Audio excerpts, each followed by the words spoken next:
O assunto que nós vamos discutir aqui hoje, ele certamente coloca um desafio interessante sobre a questão de ignorância. Quer dizer, alguém vai falar sobre ignorância. O que uma pessoa pode falar sobre ignorância? Deve ser um ignorante para falar de ignorância. Na verdade, essa questão pejorativa da ignorância é algo que vem sendo retirado há algum tempo, e os estudos mais avançados mostram isso. O deslocamento está indo da gestão do conhecimento para a gestão da ignorância, que é um campo muito maior e ainda a ser descoberto, como nós vamos ver na apresentação de hoje. Essa é a empresa que eu represento. Vamos chegar até um determinado momento em como ela foi criada e por que ela foi criada, para trabalhar com essa questão de sigilos. O currículo que foi visto aqui agora, como trabalhamos com sigilos, a gente sempre é visto como agente secreto, uma coisa, a gente faz a brincadeira colocando ali o agentezinho secreto também. O currículo já foi lido na sua extensão. Aqui algumas das instituições às quais foram feitas referências, tanto na área docente, na área discente, na área de coordenação. E aqui uma imagem que eu mostro aqui e normalmente não mostro em nenhuma outra palestra, porque é uma imagem que faz sentido aqui em Campinas, onde a aeronave da empresa da qual fui um dos fundadores ficava baseada. Talvez alguns de vocês tenham visto nos céus, há uns 15 anos atrás, a aeronave da Brasmex, que ficava parada aqui em Viracopos, baseada em Viracopos, que é uma empresa de transporte internacional de cargas. Foi feito em 2000, 2001, 2002 começou a funcionar, até 2004, quando ela foi vítima do seu sucesso. É uma empresa que acabou por ter feito sucesso. Merece, inclusive, que alguém escreva um livro sobre como uma empresa fale por ter feito um imenso sucesso. Mas alguns de vocês talvez tenham visto a nossa aeronave aí no céu, então faço essa homenagem colocando para os que viram aí, saudosa Brasmex, que estava aqui em Viracopos naquela época. Uma pergunta que eu sempre deixo, e não se preocupe em responder imediatamente, né? Você prefere trabalhar num cenário imprevisivelmente previsível ou num cenário previsivelmente imprevisível? Essa pergunta foi feita de uma forma diferente para os negociadores do Grupo de Ações Táticas Especiais de Minas Gerais, perguntando com qual tipo de sequestrador eles preferem negociar. E eu amplio um pouco para vocês, que não são negociadores de sequestro, perguntando se o ambiente que vocês preferem trabalhar é esse ou esse. Como diz aquela propaganda na televisão, não responda agora, né? Podem pensar um pouco mais, e até o final da nossa apresentação vocês podem meditar sobre qual desses cenários você se sente mais confortável em trabalhar. Essa aqui também, daí certamente não dá para ver, infelizmente a tela ficou um pouco borrada, mas é uma homenagem ao professor Sabatini, né, que aqui está mostrando que na Universidade do Arizona, já há muito tempo nós temos aí a Escola de Ignorância Médica. A escola, o nome correto é o Curriculum Medical Ignorance School. Então existe na Universidade do Arizona já há muito tempo, em 1998 já tem um estudo mostrando como foi difícil aprovarem esse nome, quanta adversidade eles conseguiram nessa situação, conseguiram obter na situação de propor para a universidade um centro de ignorância médica. Né? Não só ele foi feito, como está vigoroso e serve de exemplo para as outras áreas, outras universidades que também estão colocando essa situação. Pode até trazer para cá, se for o caso, eu te agradeço. Isso, pode colocar aqui. A primeira pergunta, aliás, a segunda, né? Tá? A primeira foi em qual situação vocês se sentem mais confortáveis, a segunda pergunta é essa aqui. Se o nada é infinitamente maior que o tudo. Quando você coloca uma pergunta dessa, a pessoa tem vontade de ir embora para casa, né? Colocaram um budista para fazer a palestra, né? Aquilo ali vai ser um negócio estratosférico, não vai falar nada com nada, vou embora fazer uma coisa melhor.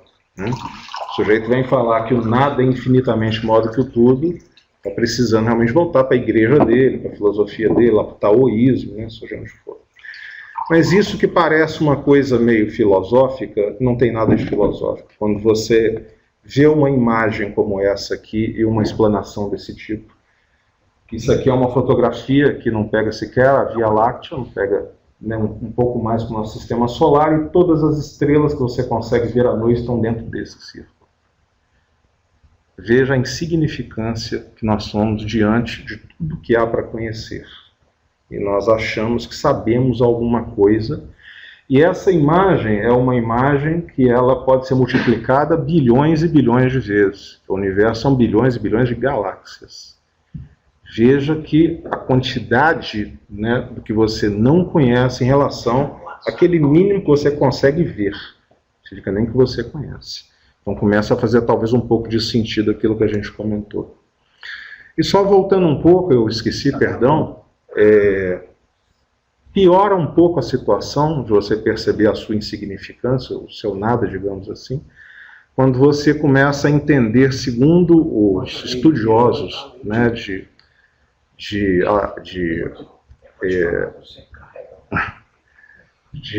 astronomia, quando os estudiosos de astronomia te dizem o seguinte: tudo isso que você consegue ver no universo inteiro, todos os átomos são 5% do universo. 25% é um negócio chamado matéria escura. Você não consegue ver. Está aqui e você não consegue ver. E 70% do universo é energia escura, que é algo que ninguém nem sabe o que é, só sabe que existe. Então tudo isso que você está vendo, se você multiplicar isso aqui por bilhões de vezes, para dar uma pálida ideia do universo, o que você consegue enxergar é 5%. O universo não consegue nem enxergar. O resto é matéria escura e energia escura. E aí então a gente pode refazer aquela frase inicial falando que o que você ignora é infinitamente maior do que você sabe. Aí passa a fazer um pouco mais sentido, ser um pouco mais pé no chão, ser um pouco menos filosófico, né? Porque o que você ignora realmente é infinitamente maior do que você sabe. E aí começa talvez a fazer sentido em estudar um pouco dessa ignorância, ao invés de ficar estudando aquele pouco que qualquer um sabe. Porque qualquer um sabe é muito pouco, o que ninguém sabe é muito. Isso sem contar na ignorância produzida. Nós vamos entrar daqui a pouco nesse conceito também. Para arrematar e deixar as pessoas talvez até um pouco, chateadas, digamos assim, consigo própria, né? Assista esse vídeo aqui que em menos de 3 minutos você vai aprender que você não sabe nem como amarrar sapato. Esse é um vídeo que meu irmão me mandou há alguns anos. Você descobre que você não sabe nem como amarrar sapato, é verdade. Em 3 minutos. Então não precisa ir lá para a galáxia, não. Basta olhar para o seu pé, você tem uma dimensão de quanto você ainda tem que aprender naquilo que você acha que já sabe desde criança. O agradecimento que eu não posso fazer ao professor Balloni, com quem eu já converso há muito tempo, e agradeço mais uma vez o convite de estar presente aqui, é dizer que nós nos correspondemos. Nós falamos pela internet há muitos anos, conversamos por telefone, na época ele estava na Carolina do Norte, trocamos o WhatsApp, mas se eu disser que nós nos correspondemos, eu estou agredindo a legislação. Porque a lei é muito clara quando fala que correspondência é carta, cartão postal, impresso, secograma, pequena encomenda. Não posso dizer que me corresponde, quem está dizendo isso é a lei. A lei determinou que é uma correspondência. E aí, como foi colocado, né, há 20 anos, exatos 20 anos, faço agora como perito judicial nessa área de informática, você imagina quando esses casos começaram a chegar aos juízes falando de e-mail. Chegou aqui um e-mail, o funcionário foi demitido porque mandou um e-mail indevido ou alguma outra coisa, o que o juiz ia fazer? Não tem e-mail na legislação. Vai fazer o quê? Vai falar com uma correspondência? A correspondência está escrita na lei. Aí nós tivemos 2 grandes sortes nesse momento. A primeira é que a própria lei tem a saída para isso.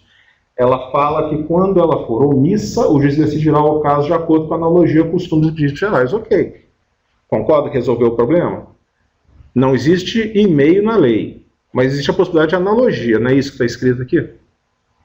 Salvou o problema, concorda? Resolveu o problema? Porque os advogados, os juízes não prestam atenção na lei. O advogado ele sabe tanto de informática quanto alguém de informática sabe de direito. E o juiz que frequentou a mesma escola, né, formado em direito também. Então ninguém ali entende nada de tecnologia, os que menos entendem são os que falam que entendem, que acham que entendem. E aí, se você prestar atenção, coisa que eles não fazem, vamos ler de novo aqui. Tá? Esse artigo fala, quando a lei for omissa, está escrito na lei que a correspondência ela não é omissa. Você não pode usar analogia. A lei está falando o que é correspondência. Concorda? Ela só pode ser aplicada se for omissa. E isso na lei civil. Na lei criminal, nem isso, porque a lei criminal impede a analogia. A analogia só pode ser na lei civil. Olha o tamanho da bagunça, né, se os advogados e juízes passarem a entender um pouco, misturar, né? Lei com informática, entender um pouco disso aí. Piora um pouco mais. Piora se você for na mesma lei e falar por exemplo, que você usa correio eletrônico. Já falou isso? Eu usei o correio eletrônico, dei pelo correio eletrônico. O que a mesma lei fala? Está um pouco borrado, eu vou ler para vocês. Serviço postal e serviço de telegrama são explorados pela União através da empresa pública mantida de internet de comunicações. Monopólio do Estado. Só a empresa de correio pode fazer um negócio chamado serviço postal. Então você não pode mandar um correio eletrônico, porque o correio é monopólio do correio, está escrito na lei. Então o que acontece? A tecnologia vai atropelando a lei e o pessoal vai desesperado atrás tentando resolver, porque tecnologia você cria na garagem de sua casa da noite para o dia.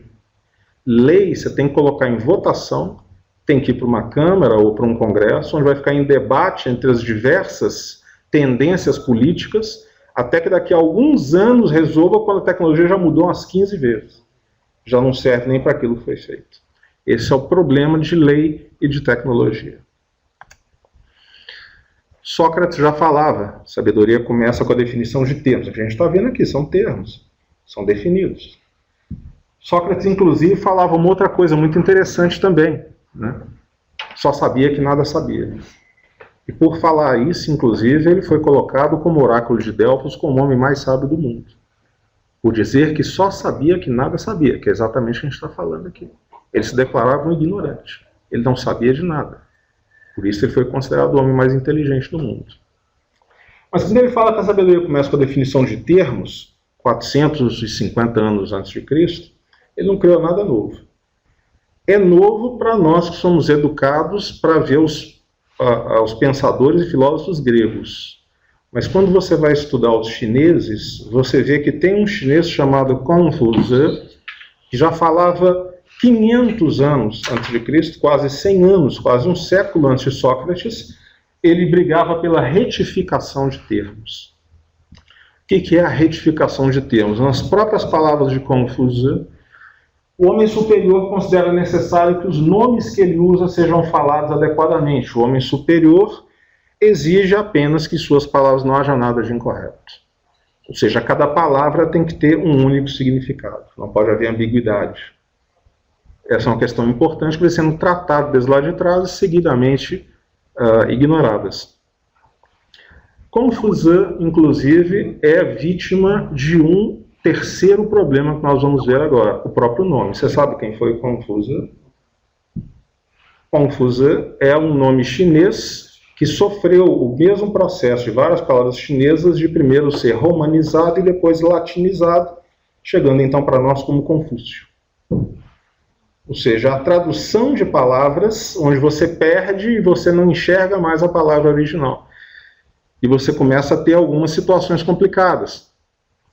Aqui nós temos 6 situações em inglês, que em português é uma palavra só. Em inglês nós temos stitch, spot, stop, score, paired e dot. São 6 coisas diferentes. Em português só fala ponto.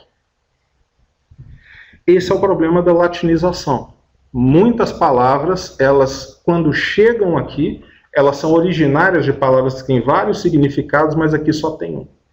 E aí torna-se uma situação bastante complicada. Uma pergunta que eu fiz num evento aqui em São Paulo, há poucos anos, um evento da área de segurança, num local até bastante amplo, auditório com umas 200 pessoas, eu fiz a mesma pergunta que eu faço aqui. Todo mundo falou a mesma coisa, security, segurança é security. Mas como eu fiz uma cara meio de que não estava feliz, né, continuei olhando para a plateia, timidamente alguém levantou a mão e falou assim, safety. Segurança deriva de duas que são safety e security. Qual das duas você está usando? Isso é um problema extremamente sério. Nunca foi problema na aviação. Na aviação você sempre teve o security officer e o safety officer. Eu fui treinado para ser um security officer. Meu treinamento incluía negociação com terroristas, preparação da área da empresa, planejamento de movimentação nos aeroportos nas quais a empresa teria o avião em algum momento em qualquer lugar do mundo. Então, ou seja, contra um ataque, a minha atividade era contra um ataque pré-determinado, um ataque com finalidade de causar prejuízo. O Safety Officer ficava aqui em Viracopos, junto à aeronave. A função dele é o quê? Garantir a segurança do voo. De que forma? Um dia a aeronave ligou a turbina para fazer um teste, sugou um detrito da pista e quebrou uma paleta daquela que tem no motor. A aeronave ficou no solo até que ele verificasse a reforma, que ficou tudo ok e liberasse para o voo. Então nós nunca tivemos esse problema, mas em todos os outros lugares há esse problema. Você jamais sabe se está falando de acidente e incidente, tá? Ou de proteção contra um ato que vise causar um prejuízo. E aí então, com essa situação, convencionou-se isso no setor aéreo já era, e começou-se a convencionar em outras situações, traduzir-se security por proteção. E aí você tem uma diferenciação em português. Deixou-se há algum tempo de falar em segurança. Hoje, quando você fala de proteção de um ato que é voltado a causar um prejuízo, você fala em proteção. Segurança ficou para safety, acidentes e incidentes. E isso ficou mais ou menos sendo usado por um, sendo usado por outro, até 11 de setembro. 11 de setembro mudou muita coisa, inclusive isso. No ano seguinte, em 2002, foi feita a reunião do International Shipping Port Facility Security Code, nós chamamos de ISPS Code, onde o setor marítimo adotou a mesma situação. Essa reunião foi feita no Rio de Janeiro, e a tradução desse material, essa é a Instituição Marítima Internacional, fazendo então a diferenciação do SOLAS para o ISPS Code. Então você mexe com Safety e Security. Safety é salvaguarda de vida humana no mar, é segurança, e Security é proteção. Esse documento que foi feito em inglês, e aqui realmente vocês vão ter uma dificuldade em inglês, ficou muito ruim, está bastante borrada a tela, na verdade. Mas enfim, a gente vai ajudando aqui de qualquer forma. Essa é a resolução da conferência, resolução número 2, dezembro de 2002, adoção do Código Internacional para a Proteção de Navios e Instalações Portuárias. E aí coloca toda essa situação, e logo aqui em cima, no início do documento, coloca-se então que em português a palavra proteção tem o sentido de segurança na acepção da palavra security, e em inglês a palavra segurança na acepção de safety. Isso ficou definido também para a questão marítima e para outras. Ou seja, a autoridade brasileira decidiu que não existe mais segurança como uma tradução única do latim. Você agora tem uma definição clara. Você traduz safety por segurança e security por proteção. Essa é uma definição da autoridade brasileira já há mais de 10 anos, desconhecida pela maioria das pessoas. Mas, interessantemente, conhecida pelos estrangeiros. Quando você conversa com um estrangeiro e fala que faz alguma coisa como segurança da informação, ele dá risada. Você está protegendo o que? Contra acidente e incidente? Alguém tropeçar num carro? Aconteceu alguma coisa nesse sentido? Porque o próprio governo brasileiro decidiu que a tradução de security, nesse sentido, é proteção. Então, o que nós desconhecemos, o próprio estrangeiro conhece melhor do que nós. Então, tome cuidado para, numa conferência, não informar que você faz segurança de alguma coisa, se você quiser dizer, se estiver querendo falar proteção. Ele pode até segurar o riso, mas nem isso ele consegue. Ele dá risada porque você não sabe o que seu próprio governo definiu como norma. E aqui eu coloquei um pouco do ISPS Code, mas a gente não consegue ler porque está borrado, só mostrando questões de risco, mostrando os níveis de análise, questões de proteção, a diferenciação nível 2, nível 3, que é a que a gente, como disse, já fazia na Brasmex, onde eu era o HAVSEC, o Agent of Aviation Security, responsável então pelo treinamento dos pilotos para lidar com a ameaça terrorista. Qual frequência o piloto coloca o rádio da aeronave numa suspeita de sequestro, qual frequência ele coloca numa confirmação de sequestro, medidas de prevenção e de resposta. Esse é o treinamento, essa é a tela inicial de treinamento sobre apoderamento ilícito que os pilotos da Brasmex recebiam como multiplicador do treinamento que eu recebi para fazer isso. Ou seja, isso aqui não é segurança.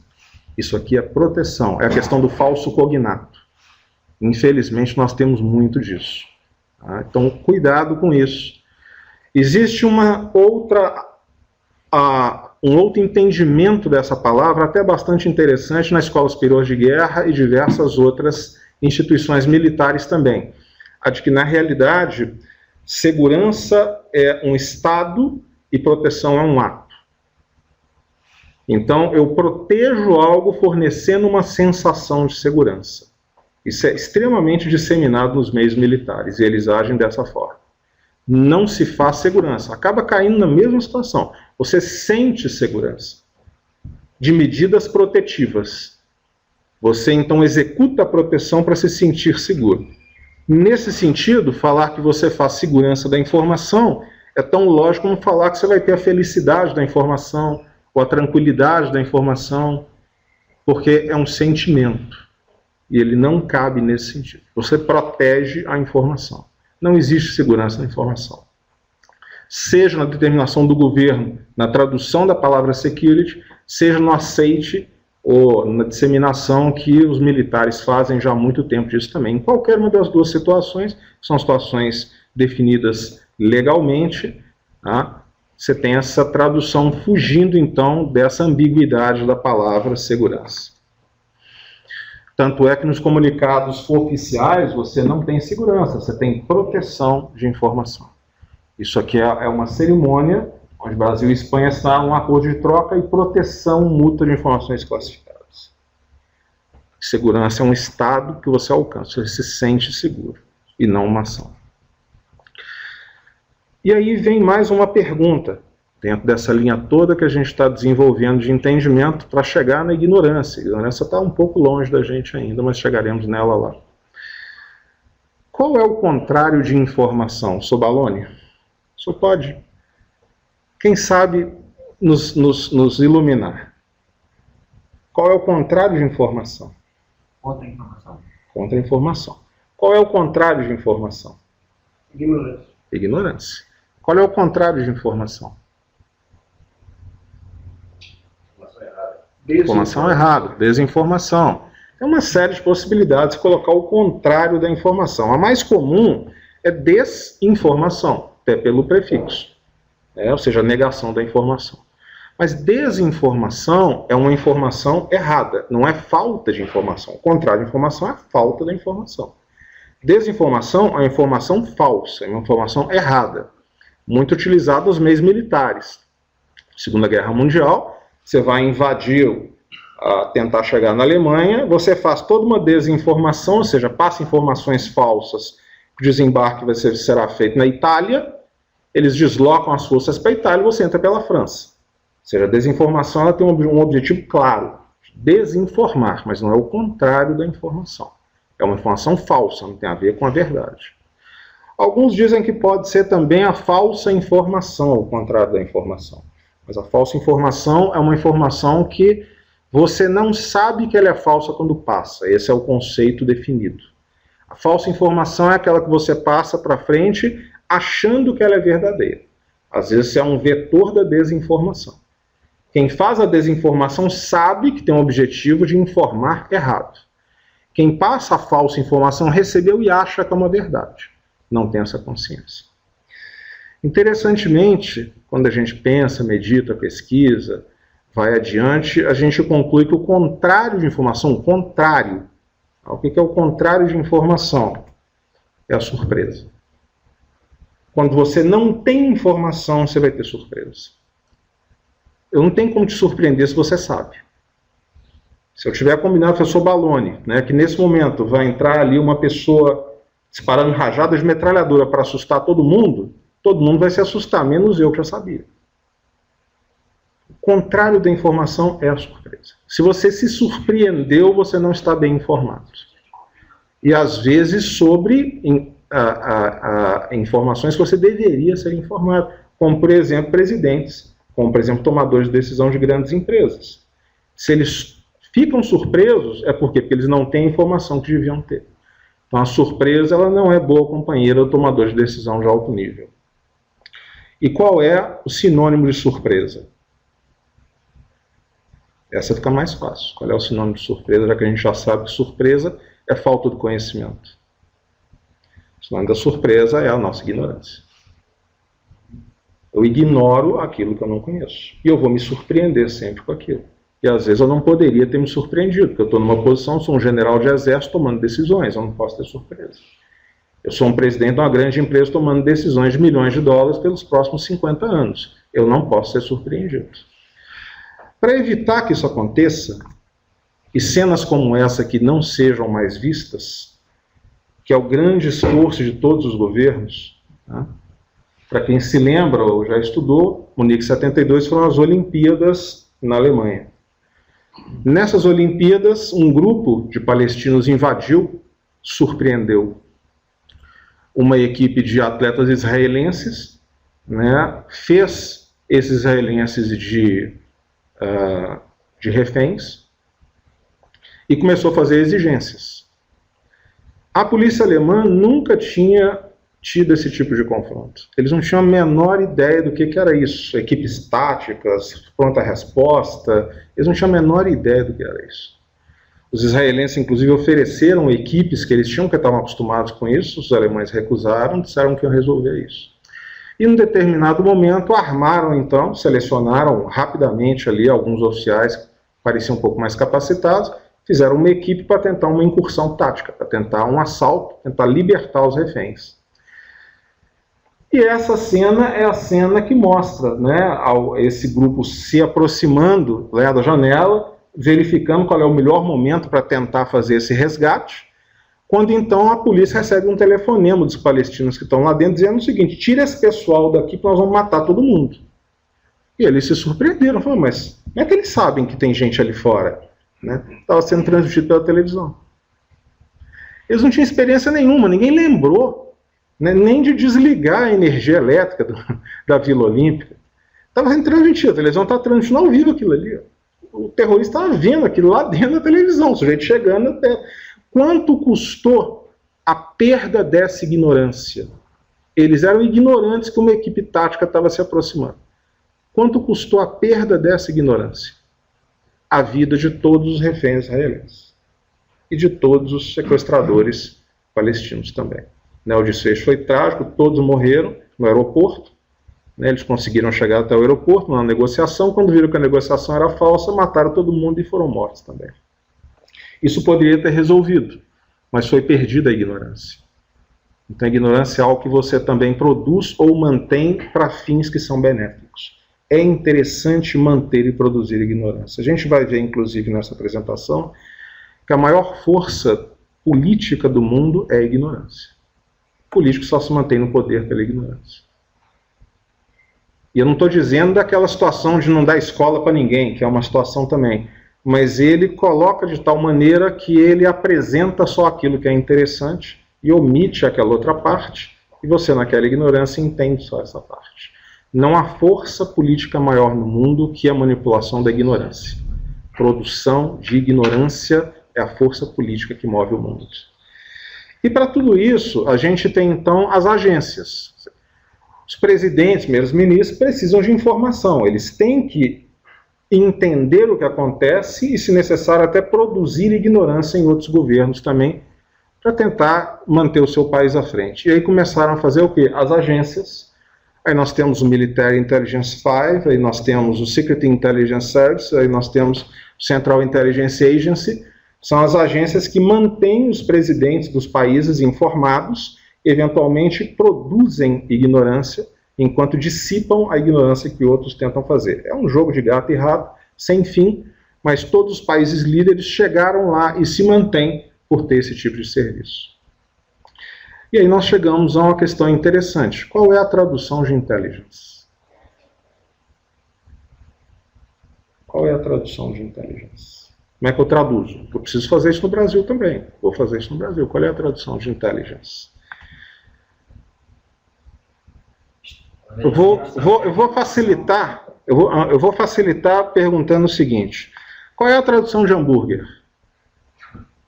Como é que você pede hambúrguer no Brasil? Cachorro quente. Cachorro quente é hot dog, né? Tradução de hot dog, né? Não só no Brasil, na China, na Lua, em qualquer lugar, tem um hambúrguer. Porque hambúrguer foi uma palavra inventada para aquilo ali. Hambúrguer é referência, ele foi batizado. Alguém batizou com o nome de batismo. Então, no mundo inteiro, hambúrguer é hambúrguer. Você vai pedir um hambúrguer. Qual é a tradução de chocolate? Você chega ali na esquina e pede chocolate. É uma palavra europeia. Qual é a tradução? Não tem. No mundo inteiro você pede chocolate. Talvez se você for numa tribo de índios, lá no meio da África, falar chocolate, ele quer logo um tablete, uma barra, ele já sabe o que é. Ou no México, Coca-Cola. É.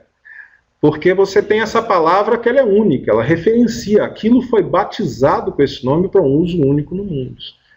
Qual é a tradução de pizza? Foi batizado com esse nome, não só na Itália. Você pode chegar em Singapura, Hong Kong, Macau, qualquer lugar, você vai pedir uma pizza e ele tem a imagem na cabeça do que é. Intelligence é uma dessas palavras, ela foi criada para isso. No mundo inteiro se usa intelligence. Em Portugal se usa intelligence, que fala português também.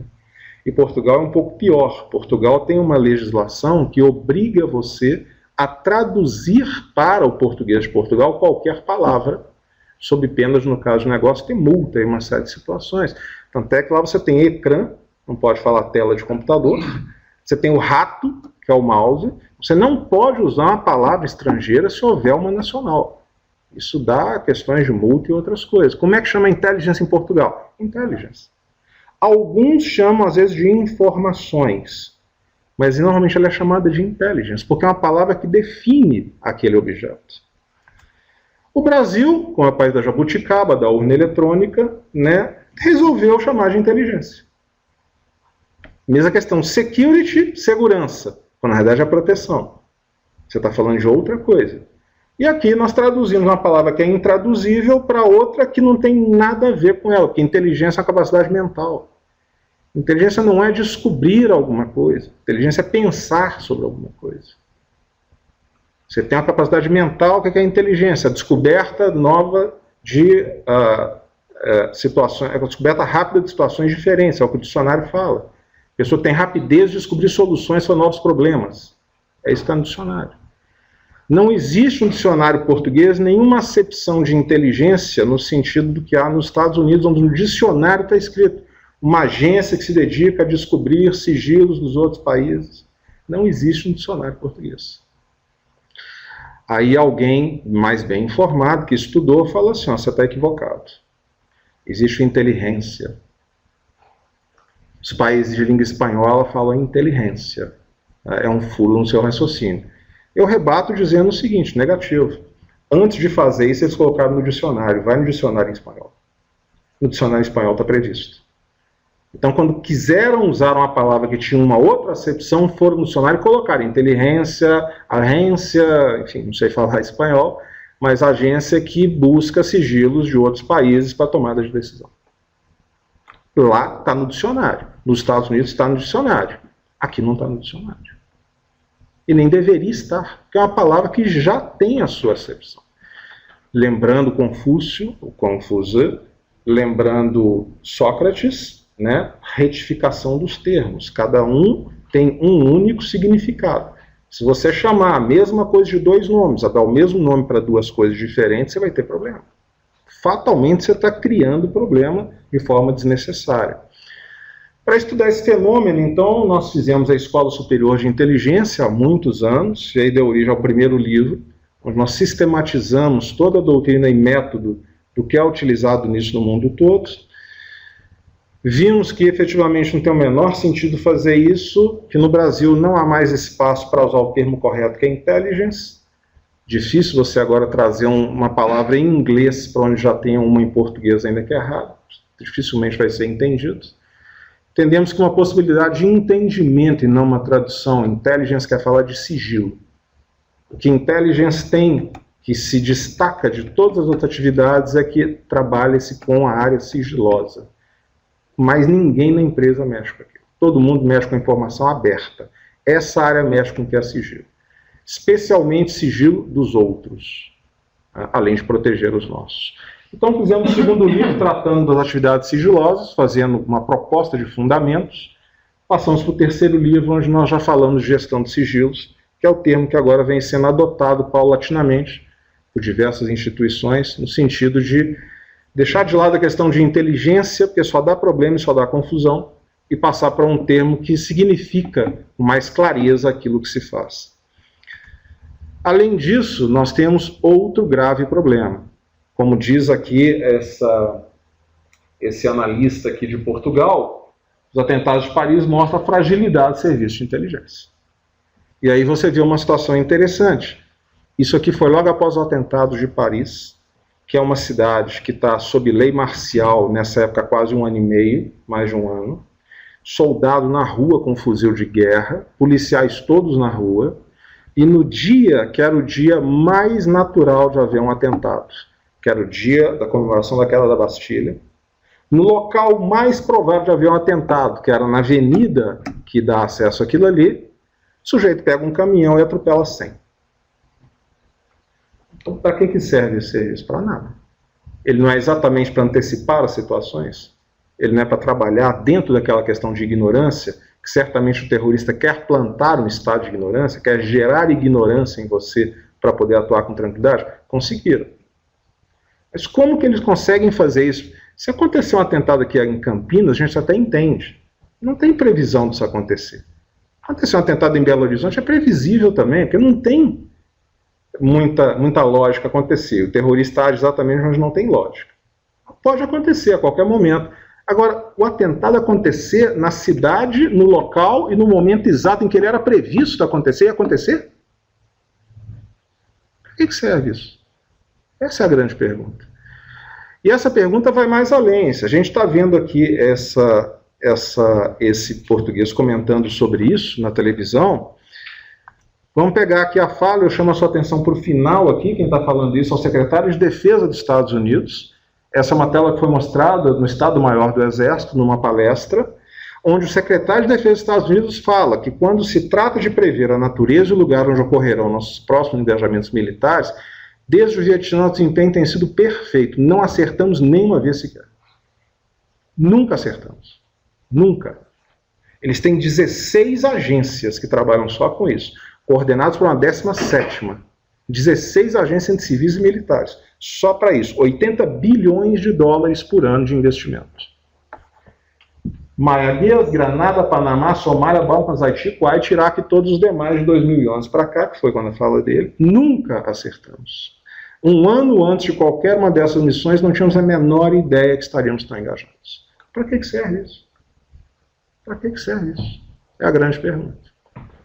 Enfim, esse é um outro debate, a gente está colocando aqui só para enriquecer a nossa conversa sobre ignorância. Talvez, fechando isso também, a resposta seja isso aqui.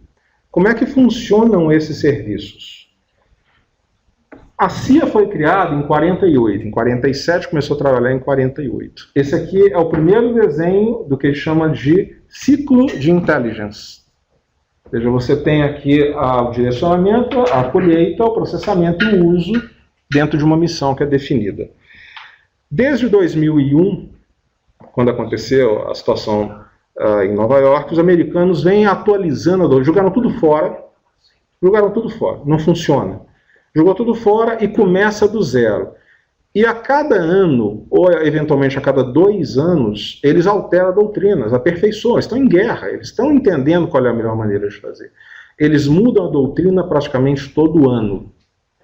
Se você for olhar a doutrina brasileira, onde você pode achar a doutrina brasileira? Onde você vai achar a doutrina brasileira? Uma imagem da doutrina brasileira atual. Você está olhando para ela. É a que ele usava em 48. Isso aqui é a maneira que a agência brasileira atua. Eles trocam a deles a cada ano. Já não ensinaram em década de 60, né, quando fizemos os cursos lá para trazer para cá e montar a agência nossa, o Serviço Nacional de Informações. Já ensinaram um pouco que era necessário naquele momento. Ensinaram baseado nisso aqui. E persiste até hoje. E se você perguntar na agência, eles vão te responder o seguinte: é perfeito. Não há o que mudar. O time que está ganhando não se mexe. Quem inventou já mexeu nisso há pelo menos uns 15 anos e mexe todo ano. Quem aprendeu fala, não, é perfeito. Isso aí foi inventado pelos americanos? Isso aí é o primeiro diagrama de funcionamento da CIA, em 47, né, começou a funcionar em 48. É como a ABIN funciona. Foi como o SNI funcionou e é como a ABIN funciona. Aí nós tentamos melhorar um pouco. O mundo está tentando fazer agora um avanço em cima dessa área com os 4 Vs, né, que recebe o nome de Big Data. O que são os 4 Vs? Trabalhar com volume, velocidade, variedade e veracidade. Nessa área de sigilos, o que mais importa nisso aqui? Veracidade. É distinguir aquilo que ainda está opaco daquilo que está nítido. É transformar em cada vez mais nítido aquela imagem para que o decisor possa estar bem assessorado. Qual é o uso de Big Data que vocês têm noção? Você já ouviu falar em Big Data? Certamente, né? Big Data. Você já viu alguma aplicação de Big Data? Onde você viu? Sim, Coronel. Já viu? Big Data, excelente. Onde você viu? Perfeito. É uma ferramenta extraordinária, né? Muito boa, né? Alguém mais já viu Big Data em algum lugar, ou leu, ou teve alguma... A gente usa na área de saúde. Na área de saúde tem muito Big Data. O Big Data está aí fazendo um sucesso muito grande. Você pega as questões da imprensa, você vê uma coisa um pouco diferente, inclusive, numa área de terrorismo. Né? Big Data é a grande arma, as mais eficazes de combate ao terrorismo. Então isso aí está colocando aí o tempo todo. Esse é o leigo. Esse é o leigo. Quem trabalha na área já abandonou isso há mais de um ano. Nós participamos de seminários que falam isso aqui, ó, riscos e limitações do Big Data no terrorismo. Isso já foi abandonado, a ferramenta já foi para o lixo há mais de um ano. Depois de gastar bilhões e bilhões, tentando fazer escaneamento em tempo real em rosto de aeroporto, uma série de situações. Um dos motivos, inclusive, é a própria legislação. A lei fala que a cada 3 meses você tem que descartar os dados para não haver perigo de você invadir a privacidade de ninguém. Você vai ficar 3 meses com uma montanha de dados e vai chegar uma outra nova e que você vai usar para quê? Você tem que jogar fora por lei. Então é interessante, enquanto isso aqui, na realidade, coisas como essa aqui são matérias pagas, colocadas na imprensa como sendo reportagem, quem trabalha na área trabalha com isso aqui. Você pode usar Big Data para muita coisa, aqui no CTI, na área de saúde, serve para muita coisa, para essa área não. Para essa área, quem investe nessa área está jogando dinheiro, tempo fora e fazendo a alegria dos vendedores de software e hardware, que cada vez são mais dados, mais capacidade de processamento, mais armazenamento, aqueles 4 Vs, você tem o tempo todo que crescer, eles ficam muito felizes com isso. Mas tem algumas áreas que aquilo ali realmente, além de ser uma evolução de conceitos que a gente vê desde lá de trás, né, data warehouse, tudo isso vem, data mining, vai mudando o nome, fazendo a mesma coisa e vendendo soluções mais novas, só que, de novo, tem só o nome muitas das vezes. Outro problema que nós temos também é o pensamento estatístico. Tentar combater terrorismo, tentar resolver as questões usando pensamento estatístico, que é muito comum, somente em ciências exatas, que é a minha formação. A minha formação é toda em ciências exatas. A gente cai sempre no pensamento estatístico, questão bayesiana, etc. e tal, e tenta resolver dessa forma. Só que quem não estuda, e a maioria dos decisores não tem essa noção clara de estatística, ela só recebe as informações, muitas vezes age da mesma forma que essa imagem aqui. Como se diz, é o bêbado segurando, o bêbado abraçado ao poste. Né? O que significa essa imagem? Basicamente é a pessoa que usa o poste como apoio e não para iluminar, que é a função dele. Muitos decisores usam as informações que recebem para tentar justificar as suas políticas e não para fazer as suas políticas. Tentam achar ali justificativa para aquilo que eles querem fazer, mesmo que você mostre que não é o melhor caminho. Mas ele resolveu que vai fazer aquele caminho porque ele tem um objetivo político, alguma outra situação, que foge ao seu alcance como consultor dele. E aí você tem algumas armadilhas nisso aí. Quem não conhece estatística, quem não estudou estatística e não entende como é que funciona estatística, pega isso aqui e vê que 30%, 33% dos acidentes de trânsito envolvem pessoas embriagadas. Ele conclui, então, o quê? Que 67% são completamente sóbrios. Perfeito. Aqui eu não fiz análise nenhuma, coloquei dados. Né? A pessoa olhando isso aqui, ela pode chegar a um raciocínio muito lógico de falar o seguinte, né? É mais seguro dirigir bêbado.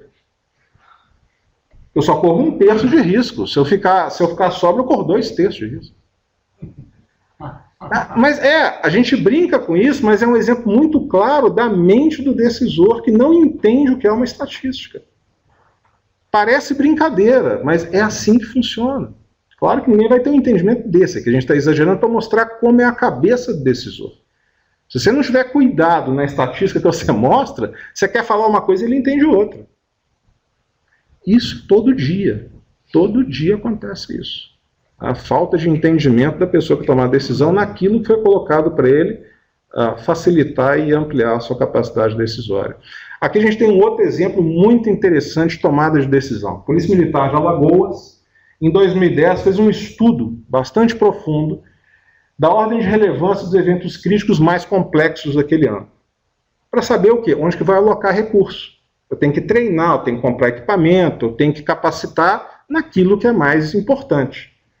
Então, o estudo, durante um ano, mostrou o quê? Que a metade, ou seja, a quase soma de todos os demais, né, é o quê? Libertação de reféns. É o mais complexo, é o mais difícil, é o mais complicado. Depois da libertação de reféns, nós temos aí tentativa de autoextermínio, suicídio, e rebeliões em presídio, mais ou menos com o mesmo grau de complexidade. Temos a localização e desativação de artefatos explosivos, também tem uma complexidade. E temos a reintegração de postos, que não tem nenhuma complexidade. Você chega lá e tira o pessoal. Tem muito treinamento básico policial, você vai lá e consegue retirar o pessoal. Não precisa de coisa muito específica. Então você, como comandante da Polícia Militar de Alagoas, onde você vai alocar os seus recursos? Você tem o orçamento que é dado para você treinar esse pessoal, comprar equipamento específico. Os equipamentos são diferentes para cada um, o treinamento é diferente para cada um. Onde é que você vai alocar o seu treinamento? É um negócio óbvio, né? Se é o mais complicado, se ele sozinho é quase que a soma de todos os outros, eu vou pegar o que eu tenho e vou colocar nele, o que sobrar eu vou alocando proporcionalmente, é uma decisão sábia e sensata, né? Caso você não tenha visto esse outro quadro. O que mais aconteceu em 2010? De cada 100, 92 era reintegração de posse. E os outros 8 eram rebelião em presídio. Ele é o mais complexo, mas ele acontece? Não, ele não acontece. Acontece aquele que você nem precisa de treinamento especializado. Então, é aquilo que a gente está dizendo. Às vezes você vê um pedaço da resposta, né? Mas se você não integrar aquilo ali com outros pedaços, são tão importantes, quando você vai tomar decisões que parecem lógicas e são absurdas. Você vai jogar o seu dinheiro fora investindo em algo que nem acontece. É complicado, mas não acontece. Complicado não, complexo na realidade, né? São bem diferentes entre si. E aí nós chegamos, então, ao problema das agências, é o problema que nós temos hoje. A questão estatística e que se desenvolve nas tendências, padrões e vínculos.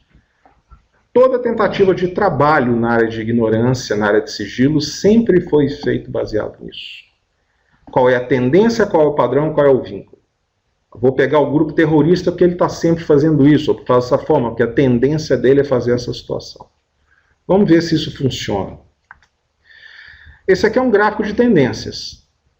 É um gráfico que em 1987, durante vários meses, estava ali, numa região muito clara, com uma tendência muito clara, e que de repente desabou de uma vez, causando aí que ficou conhecido como a Segunda-feira Negra de 1987, onde o mundo quebrou de novo, numa segunda-feira, 19 de outubro, no que foi uma situação de cair 22% em um único dia.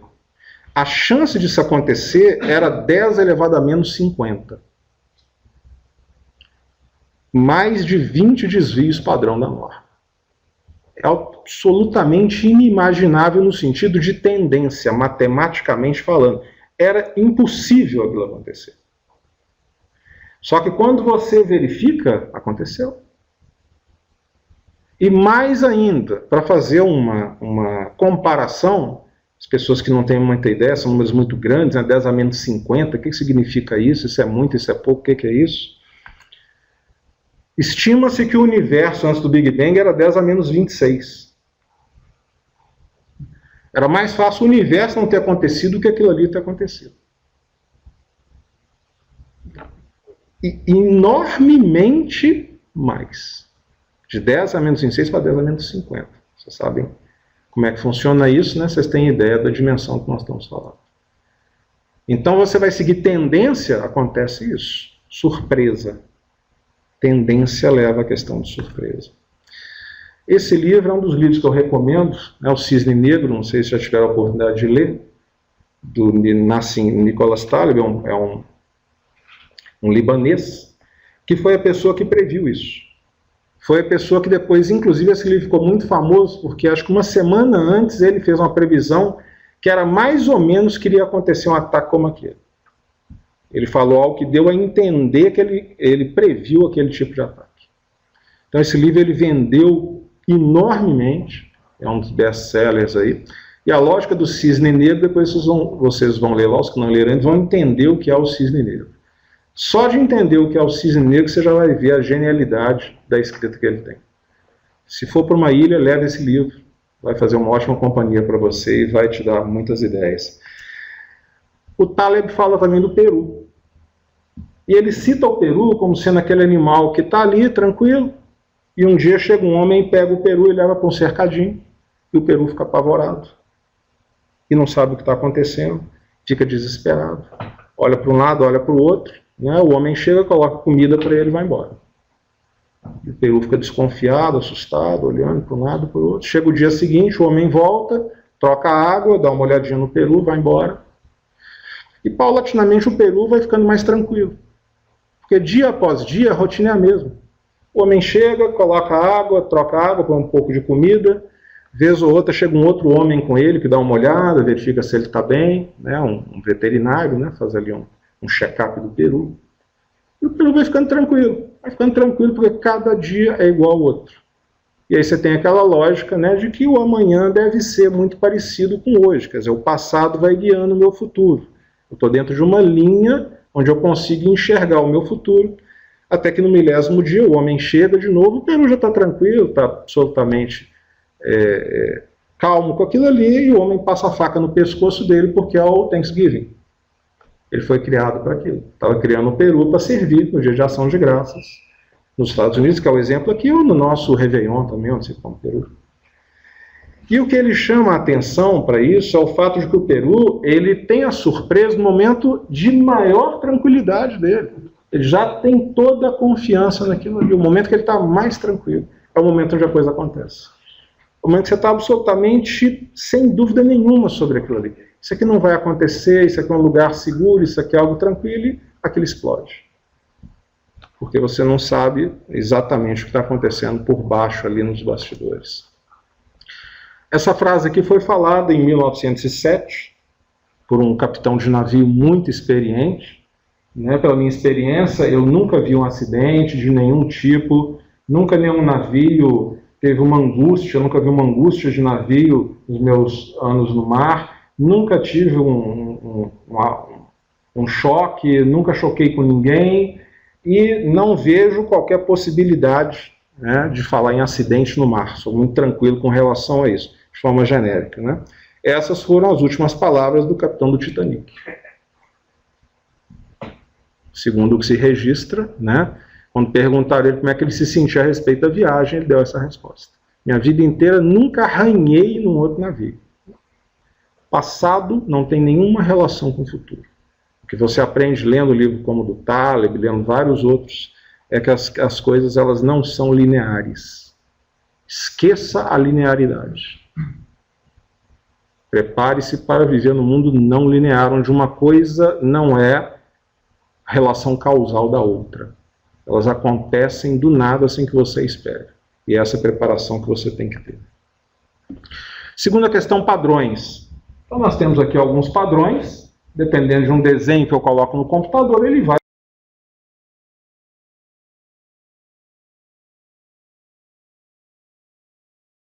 fazer esse padrão, eu posso seguir o padrão. Padrão é aquilo que não vai mudar, padrão é aquilo naquele sentido. E aí eu faço a pergunta. Esse padrão aqui embaixo, ele está mais relacionado com o padrão que está sendo seguido em F-1 ou com o padrão que está sendo seguido em F mais 1? Esse quadrado aqui de baixo, ele segue o mesmo padrão de qual dessas duas linhas? E por quê? Aí você olha e fica tentando achar, né, o que tem a ver uma coisa com a outra, parece que não. O pessoal está ali fazendo uma conferência ali, chegando a uma conclusão, tentando achar alguma coisa, né? Parece, no primeiro momento, que o mais lógico é esse aqui, né? Que é uma diagonal. Ela está virada, mas é diagonal. Então pode ser que a cada desenho ele vire diagonal. Mas a pergunta é com qual padrão, ou seja, seguido em todos. E aí você acha um padrão, depois de muito procurar, a gente não tem esse tempo, você acha um padrão ali em cima, como sendo aquele quadrado da direita e do centro em branco. O quadrado superior da direita, do meio e do centro estão em branco nos três. Aliás, minto, desculpa. Quadrado superior do centro e da direita, não do meio. Centro e direita superior em branco você tem em todos eles e tem aqui também. Pode ser que esse seja o padrão. Concorda? Eu não sei qual é o padrão. As pessoas acham que padrão é uma coisa claramente definida, é fácil de achar. Não é fácil de achar. Você fica olhando um tempão para achar o padrão. Às vezes você acha que até nem tem, mas você acha o padrão. Essa dificuldade de achar o padrão é que muitas agências têm como sendo o seu objetivo básico. Eu vou achar um padrão escondido de atuação. E aí eu vou conseguir determinar o que vai acontecer. Essa é uma atuação que é muito clara nessa área. E a gente começa a falar do terceiro ponto, são os vínculos. O que é vínculo? É quando eu começo a relacionar uma pessoa com a outra para ver onde é que eu chego naquilo ali e eu consigo informações que não estão diretamente acessíveis. Quando eu pego aqui no 11 de setembro, os 4 aviões que foram sequestrados, começo a interligar cada um deles um com o outro, e aí você chega à triste conclusão de que várias agências dos Estados Unidos tinham informações sobre isso, só que elas não conversavam entre elas. Depois de 2001, o Congresso dos Estados Unidos fez um trabalho de 3 anos, uma investigação sobre como aquilo aconteceu. Como é que um país que gasta hoje cerca de 80 bilhões de dólares, né, ajustados, 16 agências, uma agência central para coordenar isso aí, como é que acontece uma situação dessa? E aí foram ver que o FBI tinha recebido há algum tempo uma reclamação de que numa escola de aviação tinha lá um árabe com uma coisa, um hábito muito estranho. Ele só fazia aula de decolagem, não fazia aula de pouso. É sério. E aí a própria instrutora da autoescola achou, da escola de aviação, achou estranho aquilo. Falou, mas tem algo estranho. Chamou o FBI, falou, tem um árabe aqui que só decola. Não sei o que é isso. Foram lá, pegaram, levaram para o escritório, interrogaram, não acharam nada estranho, soltaram. Mas a CIA tinha informações de que ele era ligado a grupos terroristas. Só que a CIA não conversava com o FBI. O FBI não tinha acesso aos dados da CIA. Isso é uma das coisas que foi mais conversadas depois desse relatório, que é a questão de integração das agências. Fazer com que elas conversem entre si e tenham um repositório único para todo mundo saber o que todo mundo sabe. Mas isso não acontecia naquela época. Então isso aí não era possível de ser feito, porque um não conversava com o outro. Quando você amplia isso, você chega às organizações terroristas mundiais.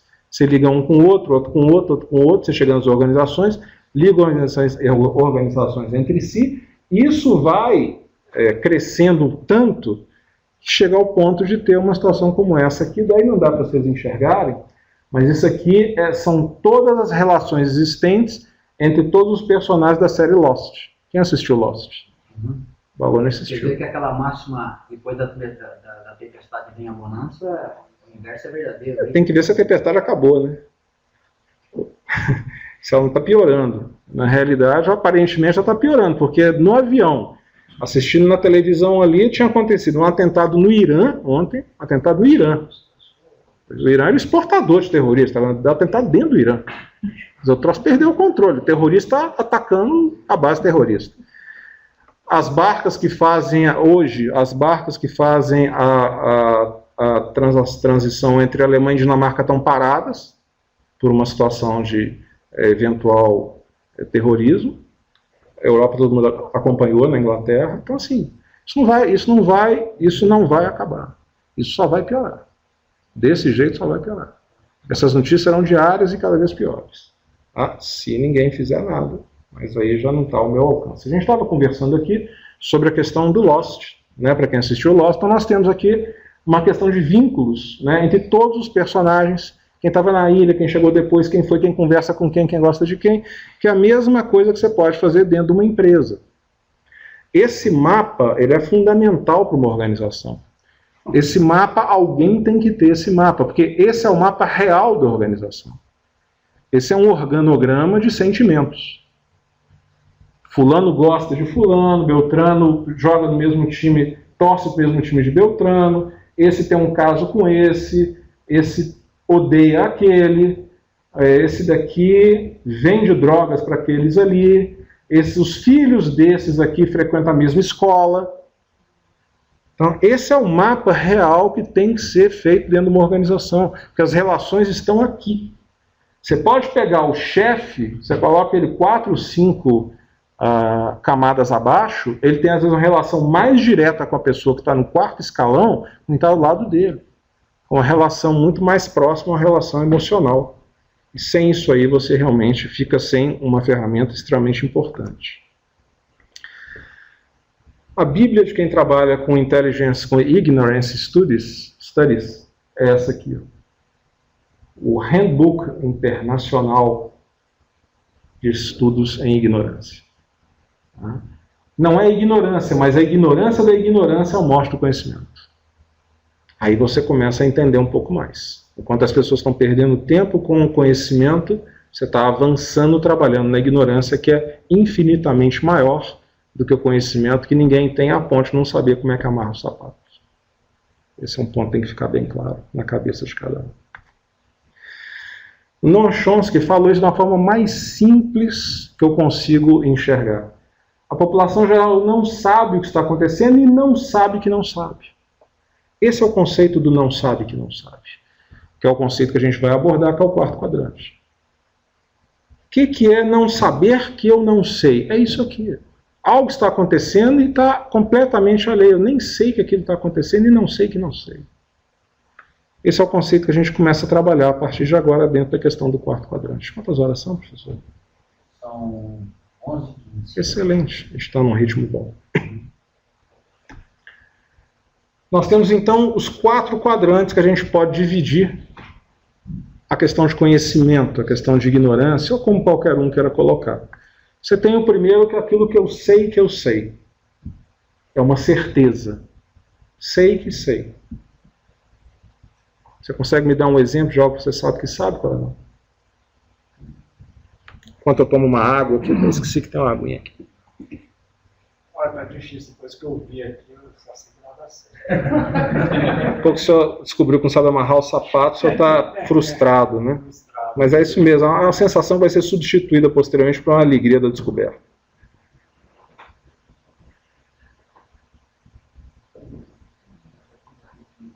Um exemplo daquilo que eu sei que sei. Você sabe que vai morrer e tem consciência disso. Eu vou morrer e eu sei disso. Eu sei que eu sei. E vários outros. Eu sei meu nome, eu sei onde eu estou, eu sei que eu sei. É a coisa mais simples do mundo. É tudo que você tem a certeza. Se você tiver certeza, você está no primeiro quadrante, isso é muito tranquilo. Segundo e 3º quadrante são a incerteza. É onde normalmente as pessoas trabalham para reduzi-la, para tentar ter o mínimo de incerteza da tomada de decisão. Quanto menor a minha incerteza, maior a chance de eu tomar a melhor decisão. Aí eu tenho aquilo que eu não sei que sei e aquilo que eu sei que eu não sei. Basicamente, é o conhecimento tácito e conhecimento explícito. Conhecimento que eu não sei que sei é aquele que pode ser melhor expresso na famosa frase: a boa resposta depende da boa pergunta. Quer dizer, aquilo ali você tem a resposta, mas ninguém te perguntou ainda. Você não sabe que sabe, porque ninguém te perguntou, você não atentou para aquilo ainda. É um cuidado que a gente tem sempre com assessoria de informações estratégicas, esse tipo de situação, porque normalmente, como você está muito dentro do assunto, você sabe melhor do que quem está te perguntando o que ele devia te perguntar. Mas você não está em posição de falar isso. Como é que você chega para um general e fala assim, general, não é essa pergunta que você tinha que me fazer. Você não pode fazer isso. Você não vai chegar para o presidente da empresa e falar o seguinte, ô presidente, a pergunta que você tem que me fazer é outra. Você não está em posição de fazer isso. Mas você tem que fazer isso. Então o que você faz? Você caminha esse decisor na direção de que ele te pergunte aquilo. Como se fosse uma pergunta da cabeça dele. Isso é fundamental. Isso é fundamental. Ele precisa da resposta, você tem a resposta, mas você não pode dar porque ele não fez a pergunta. E aí fica uma situação complicada, porque ele precisa de receber aquela resposta, mas ele tem que entender e sentir que ele está no controle da situação. Você só consegue isso conduzindo a pergunta dele para que ele te pergunte no seguinte momento aquilo que ele precisa perguntar e não sabe que tem que te perguntar. Ou seja, não sei que sei é aquela pessoa que tem a resposta, mas não foi feita a pergunta ideal para que ela possa meditar sobre essa resposta. Ou explicitar essa resposta. Por isso, conhecimento tácito. Terceiro quadrante, o sei que eu não sei. Esse é o mais simples de todo. Né? Me dá um exemplo de uma coisa que você sabe que não sabe. Isso é extremamente simples. Quando você vai morrer? Você não sabe, você sabe que não sabe. E é feliz por isso. Né? É uma daquelas ignorâncias que a gente fala. Né? Se eu souber de como morrer, minha vida vira um inferno. É terrível. Então, como é que é? Eu já sei, eu descobri quando vou morrer, realmente virou um inferno. É horrível, porque você, enfim, eu não sei, não posso descrever, mas quem sabe tem essa sensação muito ruim. Daí a gente vê que algumas ignorâncias são fundamentais. Né? A ignorância do fim de um livro que você está indo ler, de um romance. Né? A ignorância do fim de uma história. Né? São coisas que realmente é interessante que fique na ignorância mesmo e aconteça quando tem que acontecer. E aí nós temos, então, aqui trabalha essa incerteza, que é normalmente onde você assessora as decisões. É colocado um cenário para que você coloque o que vai acontecer nos próximos 5 anos, 10 anos, qual é a possibilidade, você coloca um cenário naquele sentido, tentando fazer com que a pessoa tenha mais informações, uma quantidade possível. E finalmente chegamos naquilo que nos interessa, que é o quarto quadrante. Aquilo que eu não sei que não sei. Que é difícil de explicar, mas o Non-Shows colocou de forma muito interessante, né, na realidade dos fatos. Então aquilo que eu não sei, guarda com o resto desse quadrado todo, dessa matriz toda, a mesma relação daquele universo que nós vimos, do pedacinho que você consegue enxergar à noite. O não sei que não sei são aqueles 95%. A sua vida inteira você não sabe que não sabe. Você acha que sabe. 5% é isso aqui, ó, aquilo que você tem certeza que sabe, aquilo que você sabe que não sabe, e que você não sabe que sabe. Isso aqui é 5%. Gestão do conhecimento se faz nesses 5% aqui. Porque você conhece. Você pode até saber a resposta ou não, mas você conhece que há um problema. Você reconhece o problema na área médica. Por que tem escolas de ignorância médica para trabalhar ali? Ó? Posso, por favor. As pessoas que são contra a vacinação são as piores, porque elas não sabem que elas não sabem. É uma coisa complicada, né? E é difícil você convencer a pessoa, ou às vezes ela até acha que sabe. Está no sabe, né? Que sabe. Não, ali é que nós temos o seguinte: tudo que você puder imaginar no universo está nesses 3 aqui, porque o outro você não sabe. Você não sabe que não sabe. Não tem nenhum exemplo que eu possa dar sobre isso. Não há como eu dar um exemplo daquilo que eu não sei que não sei, porque senão eu saberia. É a mesma situação quando você para pensar e medita um pouco sobre aquela frase de Sócrates, só sei que nada sei. É uma frase sem sentido. Para saber que ele nada sabia, ele teria que saber tudo. Para saber que ele nada sabia. Se ele não sabe tudo, como é que ele não sabe? Como é que ele sabe que ele não sabe alguma coisa? Então são situações como essa, exatamente essa daqui. Não há exemplo que eu possa dar daquilo que eu não sei, porque eu não tenho a menor ideia. Ninguém aqui tem a menor ideia, nem que se existe. Mas eu vou mostrar um fato que aconteceu que ilustra de forma interessante isso. Antes eu vou colocar aqui uma situação, como é que se chegou nessa questão do quarto quadrante, né? Como é que se chegou nessa lógica? Basicamente pela mesma lógica de todas as outras matrizes que são mostradas. Vou colocar algumas aqui para não extrapolar o tempo, né? A matriz de risco, quem sabe trabalhar com risco, o risco está ali onde fica o quarto quadrante, na mesma posição. Se você pega aqui a questão do caos, né? O caos também está naquela posição, o limite do caos está ali naquele quarto quadrante. Quando você pega aqui o modelo de Michigan de liderança, você tem a criatividade também naquele local. Quando você pega aqui o modelo da London Business School, né? O modelo de descoberta está ali também. Quando você pega a janela Johari, a área desconhecida está ali. Então, sempre o desconhecido está ali em praticamente qualquer modelo. Mostrei alguns aqui, mas dificilmente você vai achar um modelo em que o desconhecido, aquela questão que você precisa buscar, o caos, está exatamente naquela situação. Problema, enfim, e a criatividade também.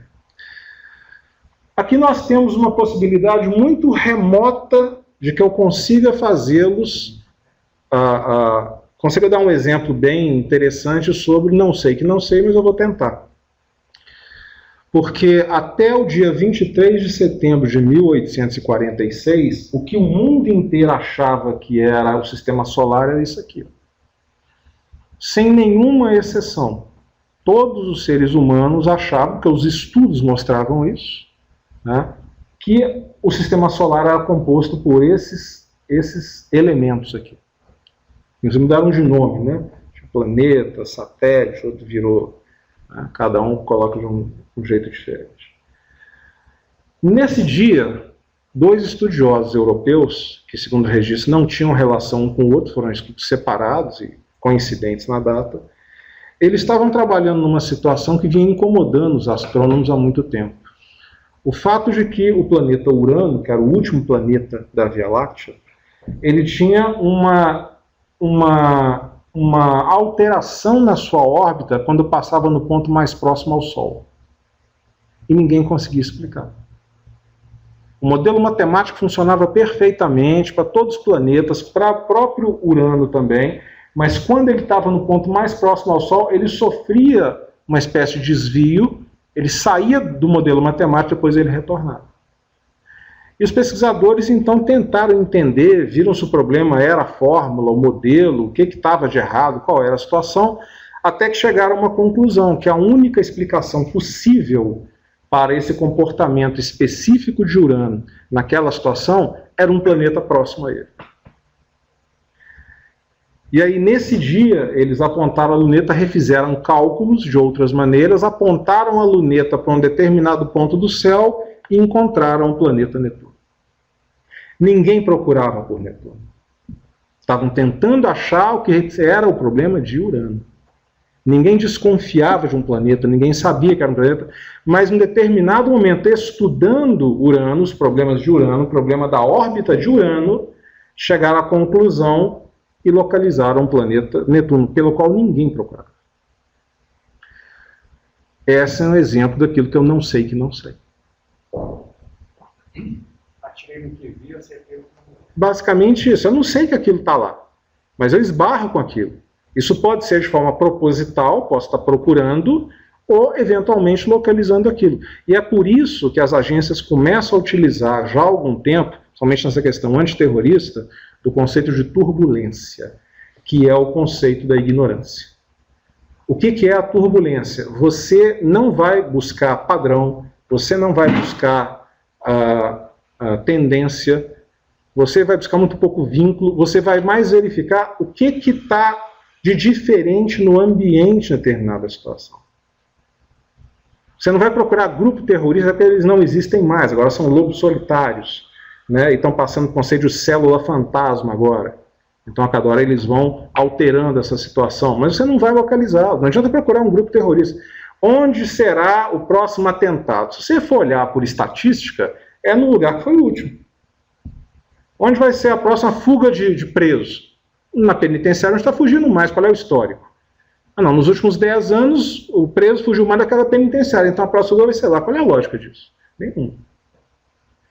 Então você começa a deslocar o seu olhar do ponto fixo, de tentar achar exatamente onde vai acontecer e tenta mapear tendências, turbulências, desculpe, no sentido de juntar essas turbulências e alcançar o seu objetivo.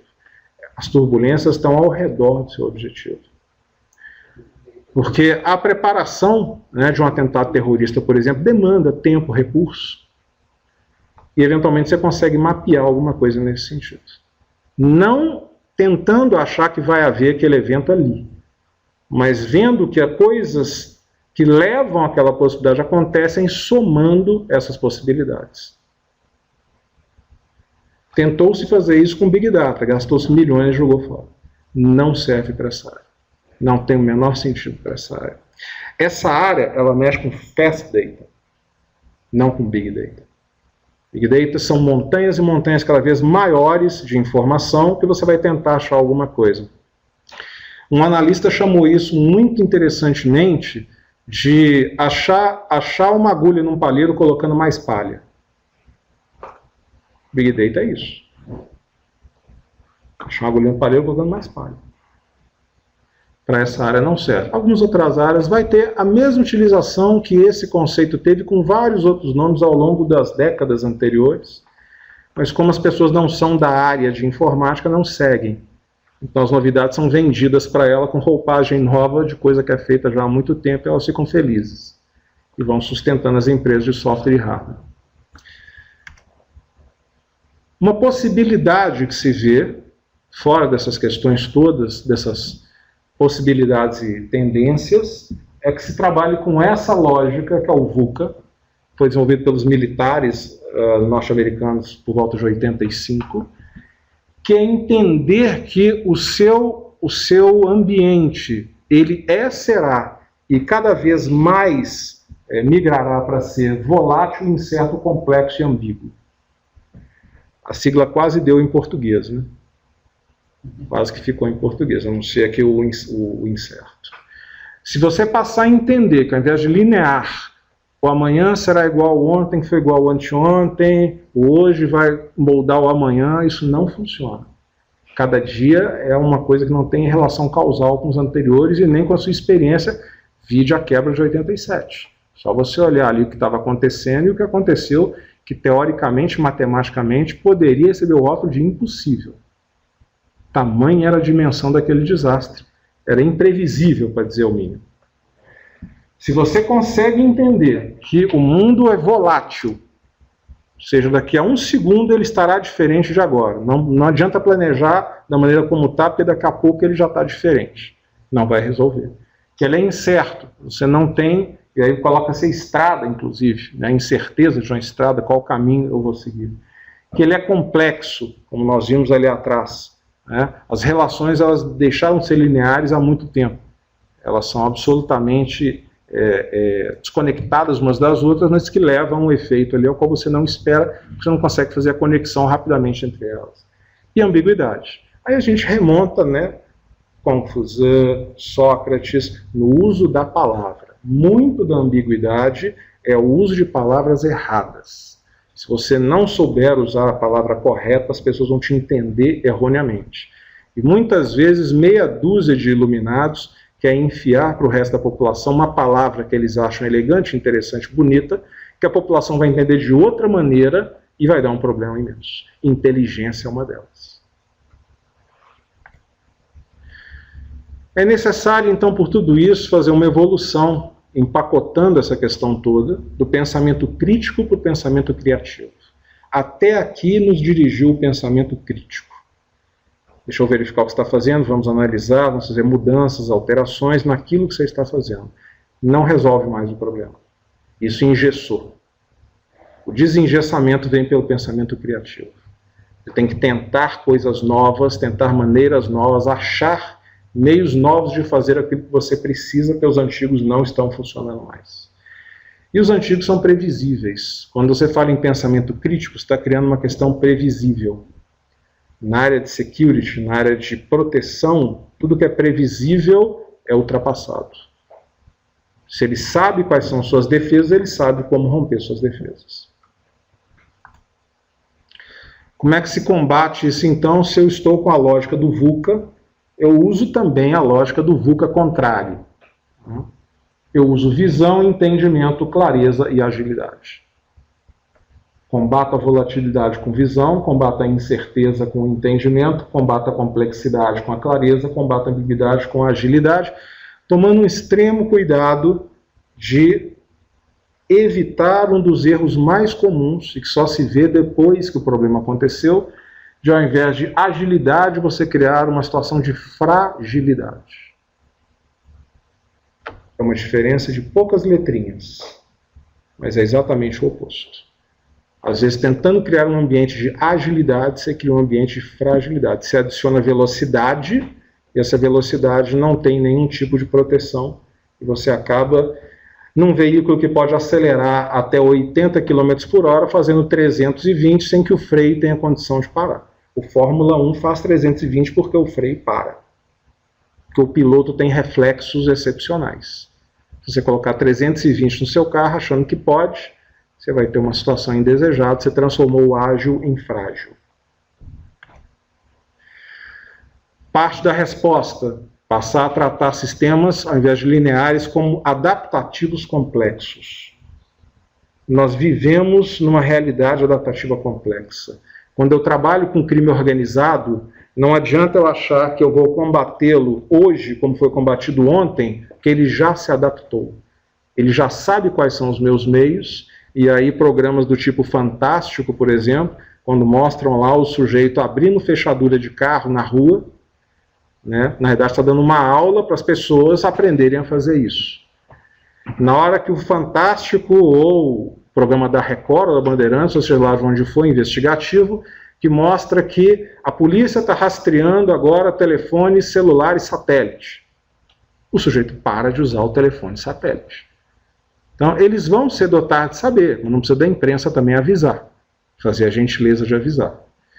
A vaidade de muitos agentes públicos também entra nisso. Né? O sujeito quer mostrar como ele fez. Ele é instigado muitas vezes a isso. Mas ele quer mostrar como que ele chegou, como que ele resolveu, como que ele foi inteligente para fazer aquilo.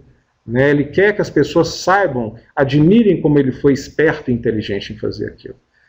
E aí o que significa? Você tira uma possibilidade de trabalho. Você acha que o WhatsApp ele é seguro? Você acha que eu consigo ler a sua mensagem no WhatsApp? Enquanto você achar isso, é excelente. O bandido também acha, não que você seja bandido, não estou afirmando isso. Questão da estatística, né? Você fala uma coisa, a pessoa entende outra. Eu já faço questão de te dar o entendimento. Estou dizendo que você é bandido.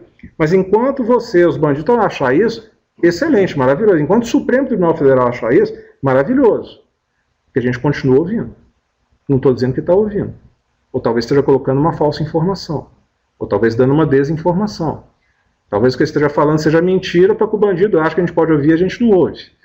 Mas, de qualquer forma, o recado é, se você acha, né, que o WhatsApp não pode ser ouvido, e tomara que todo mundo ache, isso é excelente. Porque se tiver podendo ler as mensagens e ouvir de WhatsApp, é a mina de ouro.